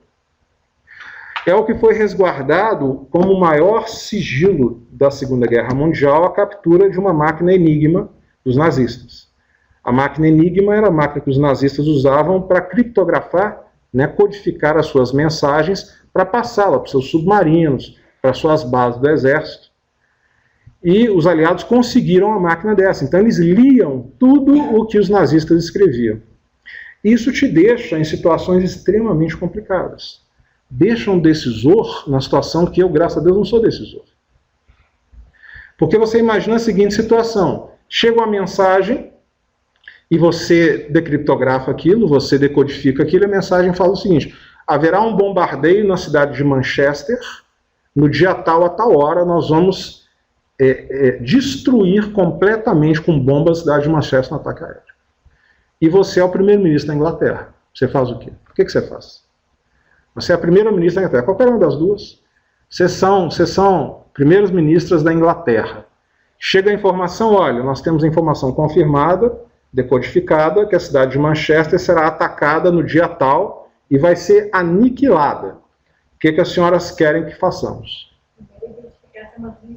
Não, foi confirmado já, isso aí, por outras, né, juntando outras informações, isso aí substanciou realmente em algo sólido. Evacuar as pessoas. Quando você fizer isso, e é uma tomada de decisão muito interessante, porque você vai salvar a vida das pessoas, você tem informação, você vai salvar a vida das pessoas. Na hora que os nazistas bombardearem aquilo ali, não tiver ninguém, eles vão se perguntar, mas por que não tinha ninguém lá exatamente hoje? E eles vão saber por A mais B que você está conseguindo decodificar as mensagens. E eles vão mudar o sistema de criptografia. E aí você salvou milhares de vidas para perder milhões depois. Você quer manter sua decisão? Sim. Você está sacrificando milhões de pessoas para salvar algumas milhares. Qual a sua motivação para salvar essas milhares? Isso não é mais importante, então, salvar milhões na sua função de gestor? A estatística tem muito tempo antes. Não, eu digo... Ele já falava, na guerra é feita por... A continuação da política por outros meios. Quando você morria um parente, era uma tragédia pessoal, mas... Quando morriam milhões era uma estatística. Mas aí é o que eu te pergunto, milhares também não é uma estatística? Em relação a dezenas? Porque você substanciou a sua decisão, no que eu entendi, né, na tentativa de salvar 100 mil pessoas, por exemplo. 100 mil vidas devem ser salvas, mas a sua própria lógica te obriga a não fazer isso. Porque fazendo isso você está sacrificando 5 bilhões de vidas. Na lógica que você usou, você tem que salvar os 5 milhões. A lógica que você usou. A da vida humana. Essa é a lógica que você usou, não fui eu. É uma lógica racional. Se a gente passar por 95% mas toda lógica é racional. É isso que eu te digo. Pois é, exato. Você vai usar a emoção ou a razão. A emoção te manda salvar 100 mil. A razão te manda salvar 10 milhões. Não, mas não é pela emoção. É pela racionalidade da decisão. Se você está montado, você tem que... Mas qual que é a racionalidade de salvar? Você tem que proteger todo. Então, a racionalidade Sim. É de proteção de um indivíduo com 100 indivíduos. E se tiver só uma pessoa na cidade, então? Isso. E se tivesse, então, e se tivesse só uma pessoa na cidade? O que você faria? A gente entrou naquele livro do pesquisador de Harvard, Standard, que fala justamente se você quer a decisão de salvar um ou de salvar 100. Sim. É uma escola filosófica, a qual se opõe diversas outras. Mas a minha pergunta ela é bem objetiva. Tem só uma pessoa na cidade, o que você faz? Evacuação, sim. Uma pessoa, só tem uma pessoa. Uma, só uma. Eles vão bombardear, destruir a cidade, só tem uma pessoa lá. E daí eles vão descobrir que você tem uma... Eu quero saber o que você faz. Pessoa, ver se ela pode ser usada por isso. Você vai deixar ela lá. Se for uma pessoa que é importante para a sociedade, sim. Mas você contradiz o que você falou. Você salva, independente do número, mas uma você não salva. E tem um número a partir do qual você salva. Entendeu a contradição? Você entrou em contradição. Quando eu falei em milhares, você falou, eu prefiro salvar milhares que milhões. Mas um você não salva. A escala é a mesma. Mas é sempre o sentimento de culpa que você vai ter. É isso. Isso, é o sentimento de culpa que eu, como primeira-ministra, vou ter. É parte da sua decisão. Sentimento de culpa é parte da decisão. Efetividade é outra. Pois é a situação. Você vai salvar o soldado Ryan, né? Você vai salvar um e sacrificar não sei quantos? Aí você tem outras questões. Ele é o filho único que sobrou de vários outros. Então, a decisão é bem complexa. Por isso que a gente fala em ambiente adaptativo complexo. Então, esse tipo de decisão é extremamente complicado. Como que foi resolvido isso? De uma forma extremamente inteligente. Que resolveu o problema, não entregou, né, a informação que era vital, onde Churchill ordenou que naquele dia, que era um domingo, fosse considerado um dia nacional e fez um piquenique nas montanhas. Então ele salvou mulheres e crianças. Ele conseguiu fazer o ovo de Colombo. Na realidade, ele não conseguiu salvar todo mundo, mas ele escolheu o mal menor, digamos assim. Então fez um piquenique nas montanhas, era um feriado nacional, mulheres, crianças, professores e tal foram para lá, a cidade foi bombardeada, milhares morreram, mas salvou-se pelo menos, né, pelo menos as crianças, e garantiu-se que poderia salvar outros milhões depois. Não se perdeu a vantagem. Era muito importante manter essa vantagem de guerra. Daí nós vemos então, quando a gente fala em sistemas adaptativos complexos, que o todo não é formado só das suas partes. A maçã não é só a soma das partes. A maçã, na realidade, é a soma de tudo isso aí. É muito mais complexo você ver várias equações que têm a ver com a maçã. Não basta você juntar as partes da maçã. A soma é maior que o todo. Falamos dos filósofos e pesquisadores gregos, falamos dos chineses e falamos agora também de um europeu que já falava em 1850, 1860 aproximadamente, né, cento e tantos anos, exatamente o que a gente está falando aqui agora. A consciência da ignorância é o prelúdio de cada avanço real na ciência. Você só consegue avançar se você tiver noção de que você é ignorante. Completamente ignorante. Quanto maior essa noção, mais condição você tem de avançar, principalmente na área de ciência, como está colocado aqui. Caminhando para o final, então, deixo com vocês mais um livro do Taleb, que é o último livro dele, que abre um debate extremamente interessante sobre qual é o contrário de frágil. Aqui a gente está falando o contrário de tudo o tempo todo, né? Qual é o contrário de frágil? E ele desenvolve um conceito, esse livro tem 600 e poucas páginas. E cada página dele é uma alegria de ser lida, porque você vai descobrindo coisas que são tão impressionantes como descobrir como é que amarra o sapato. Taleb realmente é um sujeito que alcançou uma competência de escrita, uma transmissão de coisas novas, né, que ele desenvolveu, que me admira muito. E aí nós colocamos, então, o contrário de frágil. Ele desenvolve uma ideia interessante, que é o seguinte: o contrário de frágil é o que? O robusto? Aquilo que é sólido? Teoricamente, sim, né? Se eu pegar isso aqui e jogar no chão e quebrar, ele é frágil. Se eu jogar no chão e quebrar, ele é tem uma palavra boa para isso, resiliente. Né? Ele aguenta pancada, né? Ele é sólido. Mas ele levou a discussão para um lado novo, para uma visão nova. Ele coloca o seguinte: se eu pego algo que existe, né, e chacoalho e quebro, ele é frágil. Mas se eu pego algo que existe, chacoalho e nada acontece, ele continuou do mesmo jeito. Aquele mudou o seu estado. Ele quebrou, aquele continuou.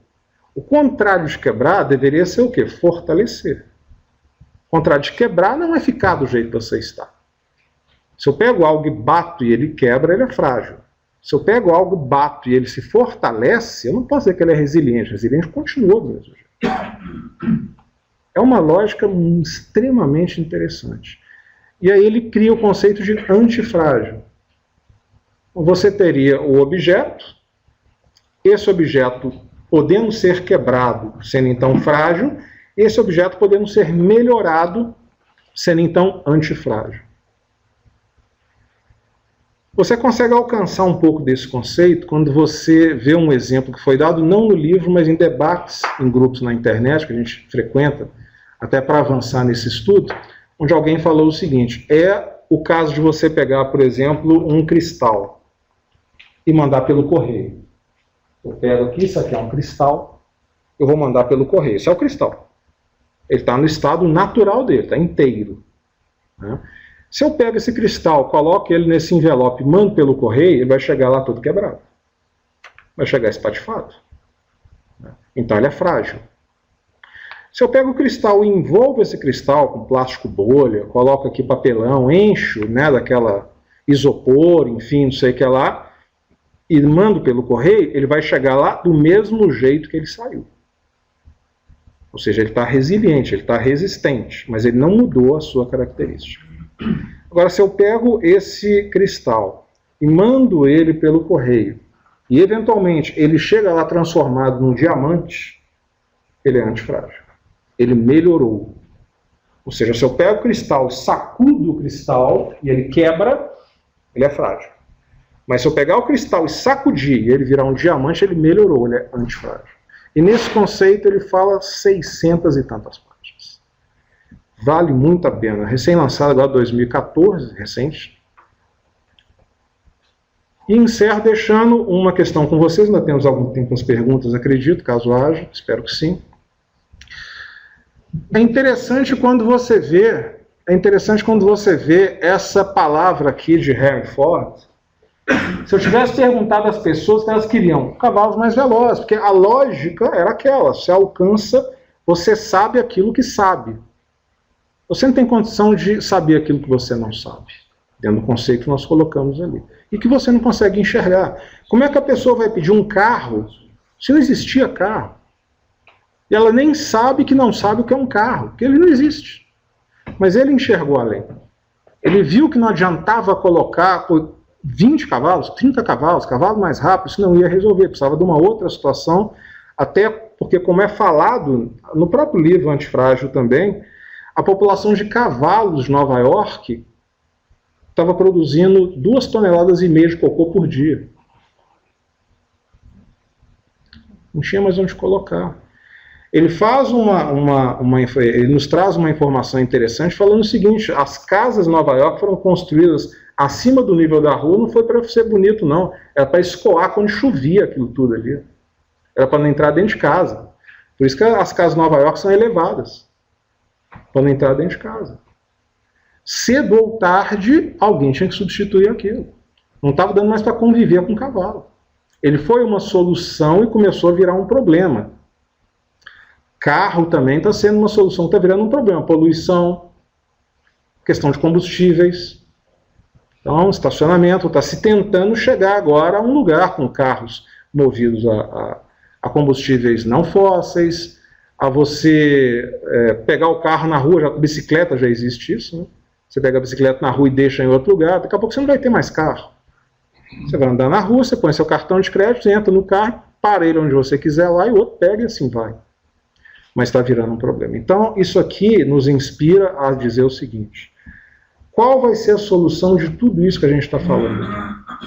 Qual vai ser a solução de explorar a ignorância, de levar adiante essa questão, de trabalhar com VUCA? Eu não sei, se eu soubesse eu não estava aqui, eu já estava aposentado numa ilha do Pacífico, né, vivendo de renda do meu grande invento, né, eu já estaria bilionário com isso. O que eu posso dizer que não serão os computadores. Não serão os computadores. Os computadores já atingiram seu nível, os dados estão avançando numa velocidade muito maior que a de processamento, você não consegue processar. Aí vem a física quântica, a computação quântica e tal, não vai resolver o problema. Você sempre vai ter muito mais dado do que capacidade de processamento. E como eu falei, a área que trabalha com proteção, ela trabalha com fast data, nós precisamos da informação agora, que vai acontecer uma situação daqui a 5 minutos, é igual operador de bolsa. Ah não, eu vou juntar todos os dados do universo e daqui a um mês eu te entrego a resposta. Meu amigo, vai acontecer daqui a 3 minutos, eu quero saber agora. Não, agora que eu posso te falar isso, ok, obrigado, vou lá e resolvo. Então o fundamental é entender isso. Qual vai ser a resposta? Se você perguntar para as pessoas, não pedir computadores mais velozes. Igualzinho está aqui. Hoje a gente dá risada disso aqui. Ó. Hoje a gente já sabe que sabe. Mas naquela época ninguém sabia que não sabia. Era impossível enxergar. Hoje é fácil, olhar em retrospectiva é a coisa mais simples do mundo. Daqui a N anos, alguém vai olhar para essa resposta também, não vai ser mais essa tela. Vai ter alguma coisa falando assim, se eu tivesse perguntado às pessoas que iriam, teriam dito computadores mais velozes, até a cara do Bill Gates aqui, ó, uma coisa nesse sentido. Computadores não são a resposta. Qual é? Parabenizo quem conseguir, porque vai ser uma pessoa lembrada para o resto da humanidade, como Henry Ford foi e continua sendo por essa novidade. Aos que ficaram desde o início pensando em qual dos dois cenários é mais interessante, você lembra dos dois cenários? Quais são os dois cenários? Cenário previsivelmente previsível ou previsivelmente imprevisível? Quem ainda não conseguiu chegar na resposta, eu recomendo a leitura desse livro, né? O Previsivelmente Irracional, do Dan Ariely. Quem tiver com preguiça de ler o livro, vai no YouTube e vê as palestras do Dan Ariely na TED. Ele tem 2 ou 3 palestras que você fica absolutamente impressionado. São palestras curtas, TED no máximo 18 minutos, por definição. Dê uma checada no TED, palestras do Dan Ariely. Primeiro você vai achar estranha a cara dele. Você vai ficar olhando e vai achar um pouco esquisito, porque ele tem uma cara meio esquisita. E você vai ficar assim, eu não estou entendendo porque que eu estou achando ele estranho. Mas depois de um tempo você vai conseguir entender a queimadura que ele tem no rosto. Ele foi vítima de um incêndio há muitos anos que queimou, não sei se você sabe disso, né? Queimou uma parte do corpo dele. Então assim, você não vê imediatamente aquilo, mas você vê que tem algo estranho e com o tempo ele mesmo fala. Um dos vídeos, inclusive, é muito interessante, dizendo o seguinte, sobre essa questão de decisões. Ele estava na ala de queimados, completamente enfaixado, se recuperando das queimaduras, e vinha uma enfermeira para tirar, todos os dias, trocar. Você imagina, isso é só uma múmia, né? Ele tinha que tirar as faixas do corpo inteiro dele, lavar e trocar todos os dias. Segundo ele, levava alguma coisa como 45 minutos para tirar todas as faixas. Que a enfermeira a tirava devagarzinho, e ia doendo muito. E aí ele ficava com uma pergunta na cabeça. Será que é melhor ela tirar devagarzinho para tentar doer menos, mas demora mais? Ou é mais interessante se ela tirar rápido, vai doer, mas vai passar logo? E ele trabalha essa dúvida, não sei se você viu essa apresentação já. Uma das apresentações ele fala sobre essa dúvida que ele tinha.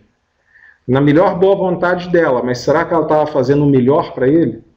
Tirando devagarzinho para tentar doer menos e levando 45 minutos? Ou se ela arrancasse aquilo mais rápido possível, levando 6, 7 minutos, mas a dor passava logo? Ele fala sobre isso. Esse é o livro que é agora quarto lançamento nosso, baseado na questão dos sigilos, explorando a questão do quarto quadrante. Tudo que a gente viu aqui é um pedacinho do que o livro explora mais a fundo. Normalmente eu trago 2 exemplares do livro comigo para esse tipo de evento. Um para agradecer ao anfitrião, no caso eu sou Balone, e o outro eu normalmente coloco para a plateia, de alguma maneira que alguém da plateia seja contemplado com isso. Dessa vez eu vou pedir de vocês uma compreensão de fazer um pouco diferente. Eu preciso, sem dúvida nenhuma, fazer um agradecimento muito especial, pretendo fazer na forma desse livro, ao professor Sabatini, que nos prestigiou com a sua presença, que proporcionou essa transmissão pela internet. Então, com a licença de vocês, o segundo exemplar vai ser direcionado para o professor Sabatini. Vai ser um privilégio tê-lo como leitor desse livro e absorver. Uma das pessoas que trouxe aí o prontuário eletrônico do paciente para o país, uma das pessoas que é referência na área, né? Na época das aulas da Unimed, o seu nome era citado com absoluta tranquilidade e unanimidade. Agradeço muito pelo seu tempo. Acho que o que vocês têm mais de importante para me fornecer é o tempo, que não tem preço. É a única coisa que não tem preço. Vocês me deram